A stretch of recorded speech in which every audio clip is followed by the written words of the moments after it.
নাই, কিন্তু এবার আমি সভাপতি। সব ব্যবসায়ীকে ডাকো, আপনারা জবারি করেন।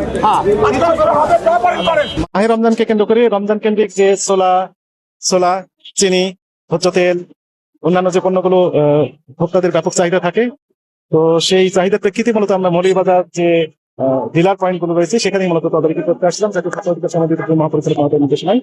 এখানে যেটি আমরা দেখলাম যে ছোলা যেটি ব্যাপক চাহিদা থাকে রমজানে, সেটি 8 ফেব্রুয়ারি বিক্রি হয়েছে 75 টাকা প্রতি কেজি। আজকে 18 ফেব্রুয়ারি অর্থাৎ 10 দিনের ব্যবধানে 5 টাকা করে বৃদ্ধি করা হয়েছে।